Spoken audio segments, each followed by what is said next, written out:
Roger that. Let's have some fun. What's up again, guys? Brian here at 3TR, and I'm finally giving you my personal review of Metal Gear Rising: Revengeance. Now, the story takes place after the events of Metal Gear Solid 4, about 4 years, and since then, Raiden has now become the head of a PMC, which is dedicated to maintaining protection of the war economy and making sure that the peace is maintained. However, this all ends sadly when another rival PMC attacks him and his convoy, and in the ensuing fight, Raiden loses his arm. Shortly after that, he decides that he needs to get major upgrades and go after the people who took his arm and killed his employer.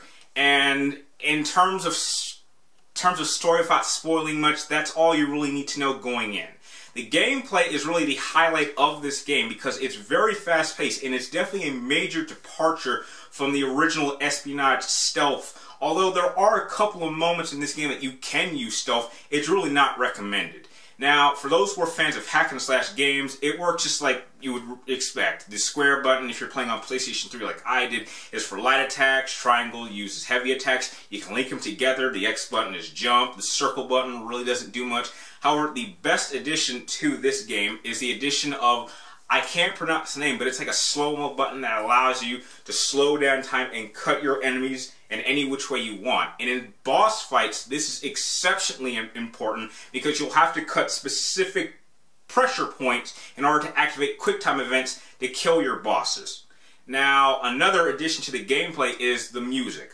I've never really talked about the music in most of my game reviews, but I will say it definitely is a plus and adds a sense of thrill and, if this is even a word, badassness to the gameplay in order for you to really see that Raiden has grown a lot since Metal Gear Solid 2.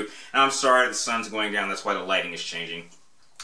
If I had to pick two really major flaws with the game, it's that the camera is downright atrocious at times, to the point where it can actually lead to most of your deaths. If you are going to die, which if you're playing this on normal or hard, you are going to die a lot, it's because you simply cannot move the camera fast enough, or that your enemies are going to attack you or jump or move in an area which you have to pan your camera around, and by the time you do that, your opponent is already attacking you, therefore preventing you from using your parrying system to block and counter those moves.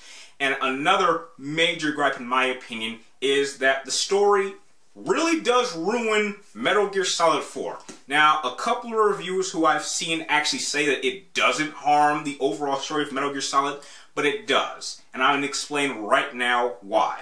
So if you don't want to know, then probably skip another 30 seconds because this is a major story element.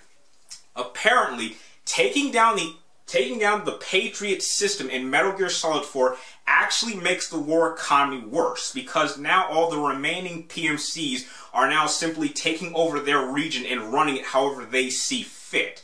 And they're doing such things as creating even more security. You know how you have the nanites in, standard soldiers' body? Well, now they're adding it to civilians. And they're going so far as to taking children, ripping their brains out and putting them into cyborgs and turning them into soldiers, which is far worse than simply having nanites in soldiers' bodies to monitor their status in war.